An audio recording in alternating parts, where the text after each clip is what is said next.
Friends, welcome to Biology Made Easy. Today in this video we'll discuss how we have to draw a floral diagram. In one of the videos we have discussed how the important characters of a flower are represented in the form of floral formula. There also I have told you that in a floral formula, estivation and placentation cannot be represented. But in the floral diagram, these two things can be represented.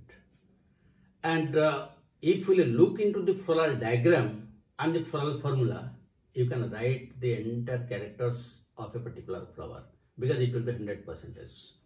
So, how the floral diagram of a particular flower is drawn, let us discuss a few examples. Suppose in one of the flowers, let us take one example where there are, suppose let us write the air calyx. And what are the different characters of the calyx? Suppose the sepals are 5. Sepals are 5 and it is suppose polypetalous and the estivation is valvate. The estivation is valvate. Then how will you draw the diagram? Usually when a floral diagram is drawn, one thing is to be kept in mind. The posterior end and anterior end. The posterior end is represented by a dot like this. Now what is the meaning of this posterior and anterior? And this side is the anterior side. What is the meaning? Suppose this is one stem and from this stem one flower is coming like this. That means this is the back side of the flower while this is the front side. That means this is the anterior side and this is the posterior side. That means when we will draw the floral diagram, this symbol gives that it is the posterior side. That means the branch of stem lies in this side and this is the front or anterior side. That is the meaning of mother axis.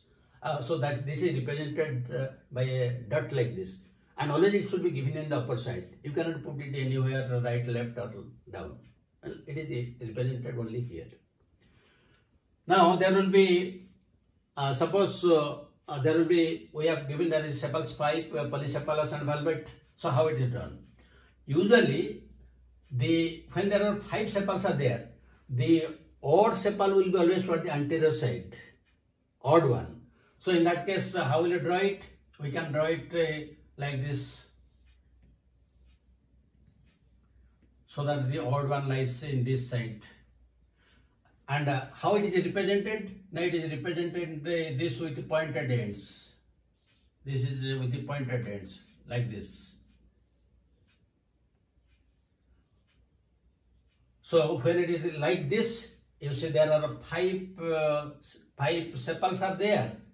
Now they are now polypetalous. That means they are not united. And this is valvate estivation because they are just they are end to end. They do not touch each other or they are not overlapping each other. So now you see all the conditions are satisfied.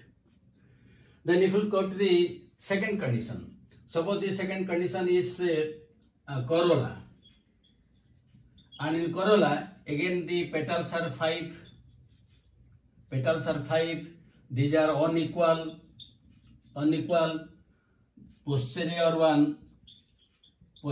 one is big in size. Anterior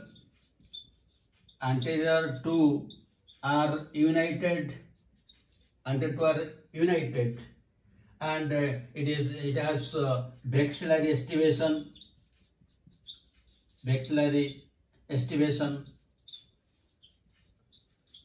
Then how will it will be represented? You see.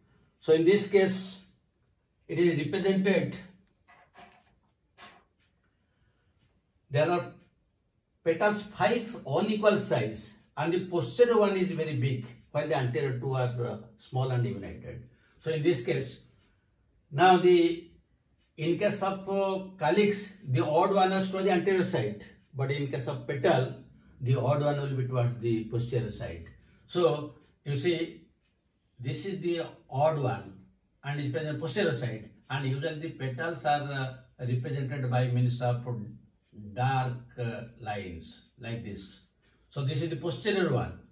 Then these two, they are present in the middle, like this, and two are united. These two are united.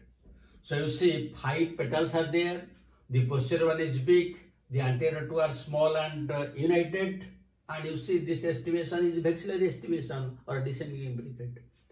That means by knowing the characters you can draw the floral diagram, or in the reverse manner, by looking into the diagram you can write the formula. So whichever is suitable for you, accordingly, if you can remember the diagram and write the characters, it is very good. Or if you remember the characters and draw it, it is also good. So whichever is better for you, you remember accordingly. Then the next is the androecium.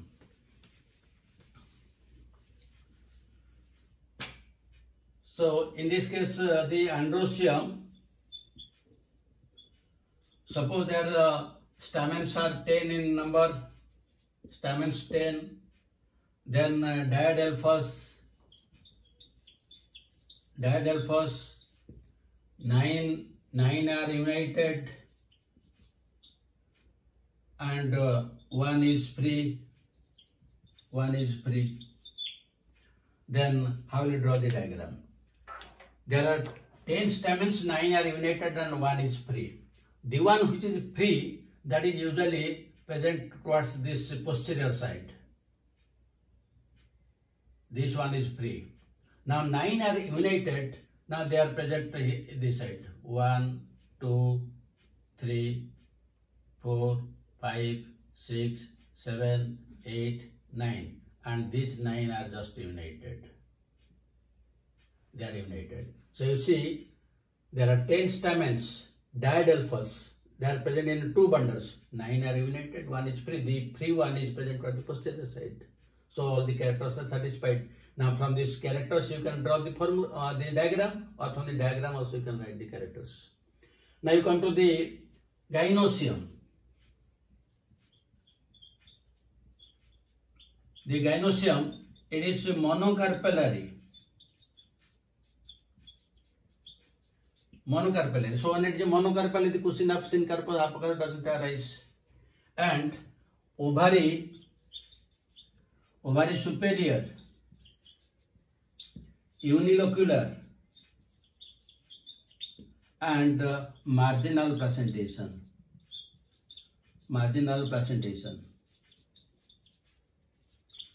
So how will you draw it in the form of a diagram? So you see a single carpel is there and ovary superior. The ovary superior, that cannot be drawn in the form of a diagram. Only it is represented in the form of a formula, not in diagram.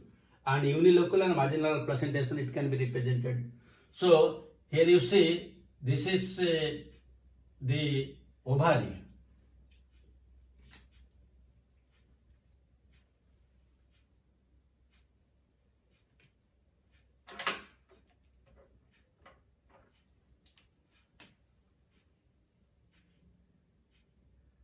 Now this one. Now you see a single carpel is there. It is also unilocular because only one chamber is there, and it is the marginal placentation. So it is attached. The ovule is attached. The ovule and placenta, they are attached to the marginal placentation. So you see how all the characters are represented in this floral diagram, or by looking into the floral diagram, you can tell the characters. And these characters, they represent a particular family. This is the Fabaceae family. And also for this you can write the floral diagram, the floral formula. So the floral formula you can write, it is, you can write this is zygomorphic, then it is bisexual, then K5, then here you may give bracket or may not, depending upon whether it is polypetalous or gamosepalous. If it is like this, it is polypetalous. If it is united, suppose your bracket is there, then we will give the symbol like this. If it is gamma, so it is in that case bracket. Then C, 1 plus 2 plus 2 bracket is there. Then there will be A 9 bracket plus 1, and then it is G1, the ovary is superior. So you see, this is the formula and this is the diagram. Now if you look into these two things, then you can write all the characters that are present in flower.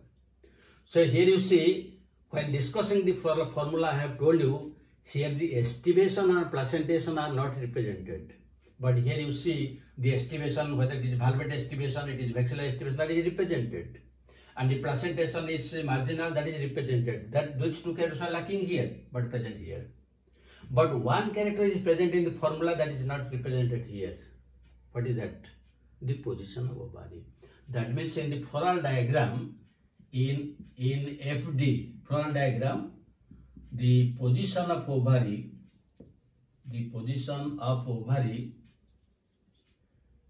cannot be represented. That means in the floral diagram, the position of ovary, that is whether superior, inferior, or half inferior, is not represented. That means you can tell hypogyny, perigyny, and epigyny. While in the formula, the placentation and estivation are not represented. But when we will see both the things together, then we will find all the characters are there. So this is one example. Let us take a second example.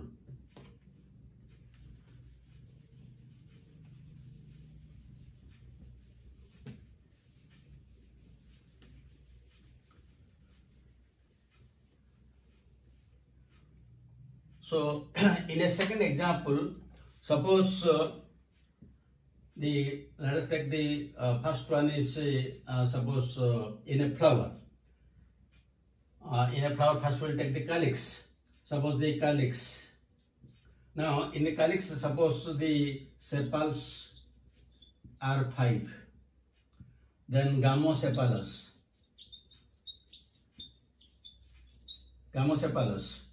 and it is as valvate estivation. So how the diagram will be drawn? Now again, this is the mother axis, this is the posterior side, then there are 5 sepals.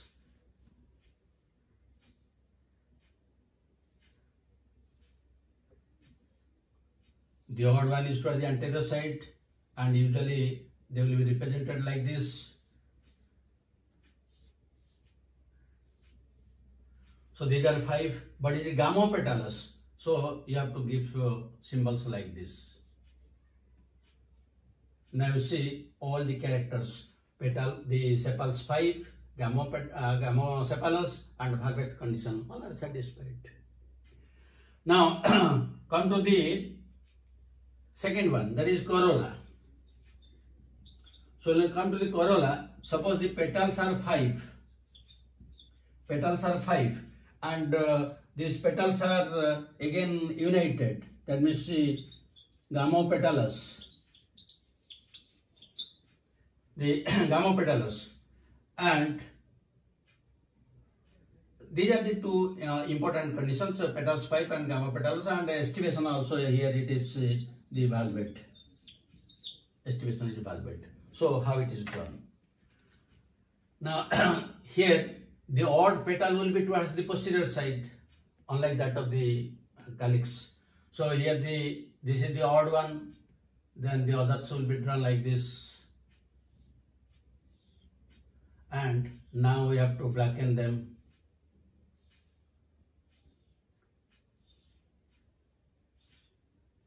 So now they are blackened.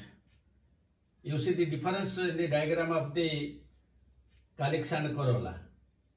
They are represented like this, while these are written like this. Now it is gamosepalous. Now we have done it is poly, but if we will unite like this, now it becomes a gamma.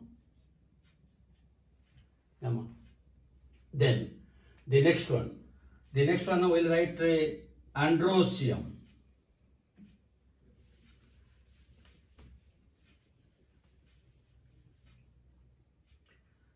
So in case of androecium,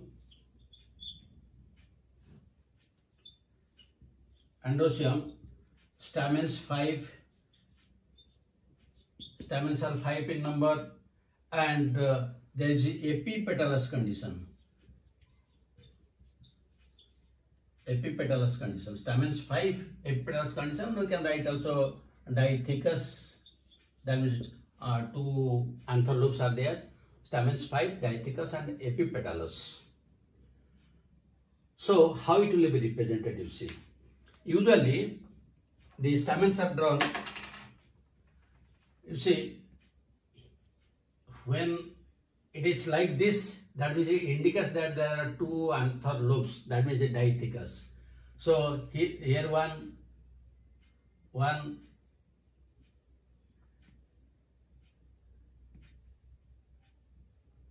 you see the 5 stamens are drawn in such a manner that they are just opposite to the sepals and alternate to the petals. Here also we can use the word antisepalous. Antisepalous, that means they are just opposite to sepals. Or we can tell them that they alternate 2 petals. And now the one very important one, epipetalous. Epipetalous means the stamens are united with the petals. So now just we will toss them like this. So you see all the conditions are satisfied. Then the next one is gynosium. Gynosium. It is bicarpellary, syncarpous. Then superior ovary, bilocular. Then ovary slightly oblique in position,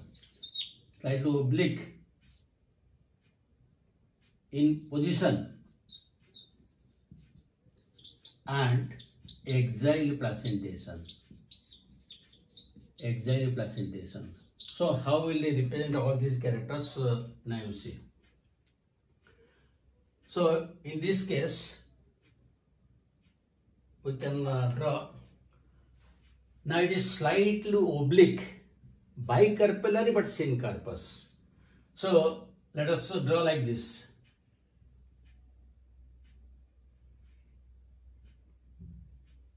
Now you see two carpels. This is one. Two carpels have been drawn, and they are united. But now it seems that it is unilocular, but actually it is bilocular. That means we have to draw one line like this. Now it becomes bilocular. And again you see this is slightly oblique to the mother axis because it is not straight. It is not vertical or not horizontal. It is slightly oblique because the character is slightly oblique ovary. So bicarpellary, syncarpous, superior ovary cannot be represented in the diagram. Then bilocular, and usually this axis is slightly swollen because this is the character that is found in case of the Solanaceae family, which is there in the course. And now the ovules are attached like this. The placenta and ovules are present like this. So it is exactly presentation. So bicarpellary, syncarpous, bilocular, exile presentation, all are represented. So this is the floral diagram of the Solanaceae family. And if we write the floral formula, in the floral formula is written as FF, then you will write it is zygomorphic because it can be divided into 2 equal halves. Then it is bisexual because both stamens and carpels are there. Then you write K5 bracket, that means sepals are united. Then also you write the C5, and they are also united. Then you write A5. This 5 they are free, but a symbol is given like this. That is this epipetalous condition. And then write G2 bracket and one line. That means bicarpellary, syncarpous, superior ovary. It is represented like this. So by looking into both these characters, you can write all the characters of family Solanaceae, where the brinjal, tomato, tobacco, potato, all of them belong to this family, and these are the diagrams. So we have given two different type of examples. So let us give a third example where the sepals and petals are not there. They are represented by only a single hole, that is the perianth, and that is usually the characteristic of monocots. These two diagrams that we have drawn, they belong to dicots. But let us take one example of a monocots.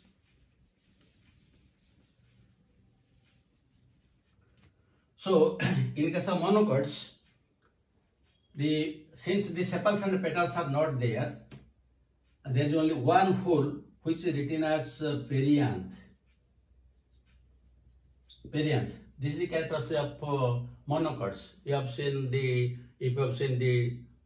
tulips, or that is the case of the water lily, or any of these, even that of the tuberose, then you will find there is a perianth.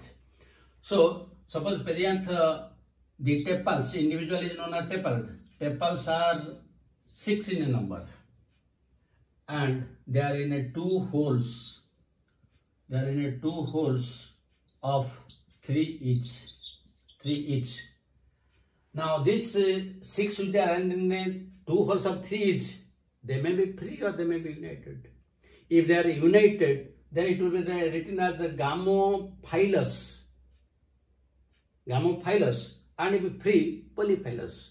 So depending on the condition, suppose you will write gamopalous, that means they are united. If polypetalous, then they are free. So how will you draw the diagram? In this case, again we have to first give the symbol which represents the mother axis, and the 6 tepals, how they are represented.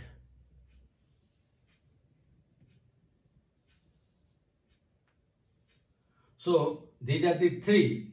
Now because they are the combination of the both sepals and petals, we can draw like this, and again we can darken it both, because in case of petals they are darkened, and in case of sepals they are not darkened, but it is drawn like this. So these are 3. Whatever the other 3, they will alternate to this.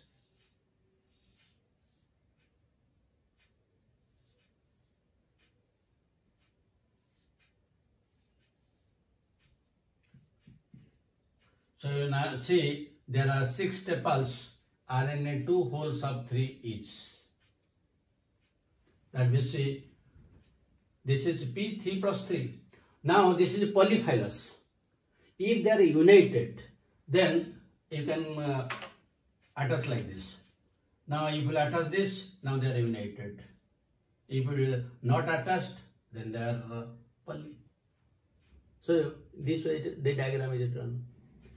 Now the next one is come to the stamens.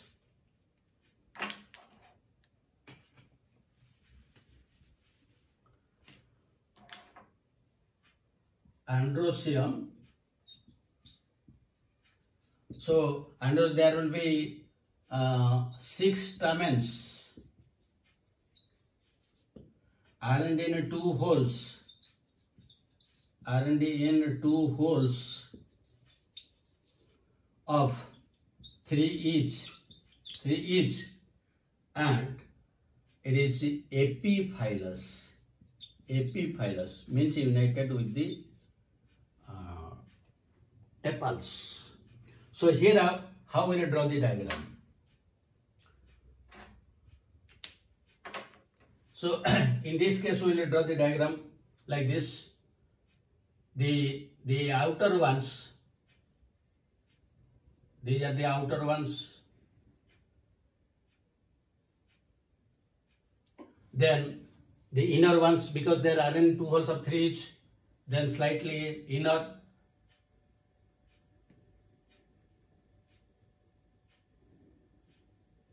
So you see there are 6, the 1, 2, 3, they are outer, and this 1, 2, 3, they are inner. That means 6 stamens are in 2 holes of 3 each.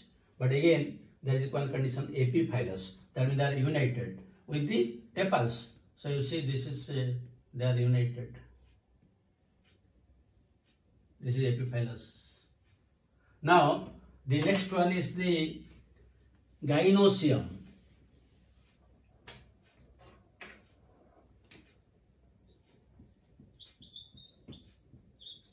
So, gynosium, it is a tricarpellary. That means the three carpels are there. Syncarpus, superior ovary, trilocular, and axile placentation. Axile placentation. So, how the diagram will be drawn? So, see, in the middle, you see three carpels are there. 1, 2, 3. But now it appears that it is unilocular, but actually trilocular. So when it is trilocular, now you see now it becomes trilocular. That means it tricarpellary, syncarpus, united, and trilocular. Now the placentation is axile placentation. So when the placentation is axile placentation, we can draw axile placentation. This is axile placentation. So that you see all the conditions are now satisfied. And if we represent it in the form of a formula, that is FF, floral formula, then how will you represent it? It will represent this is actinomorphic, it is also bisexual because both stamens and carpels are there. Then it is P means perianth, and here 3 plus 3, there are only 2 holes. Now if it will be polypetalous, it will be written like this. And it is gamosepalous, then we have to give a bracket. Then A3 plus 3, there are again arranged in 2 holes of 3 each, and again that is epipetalous. Then G is written 3 and bracket because united, and a line below G because it is superior. So this is the floral formula, this is the floral diagram. That means from the floral diagram you can write the floral formula, or the floral formula also you can draw the diagram, except that of the placentation and estivation. But when both these characters are combining, you can write all the characters of a family. And these two are mostly the characters of family Liliaceae, to which this Allium cepa, the Colchica maternal, Dracena, Euca, Aloe vera, they belong. And we will discuss all those things when we will discuss the families individually. So, thank you very much for watching the video. Now you have a very clear-cut idea how the floral diagrams can be drawn, and from that most of the characters can be derived. So, thank you very much for watching it. God bless you. Have a good day.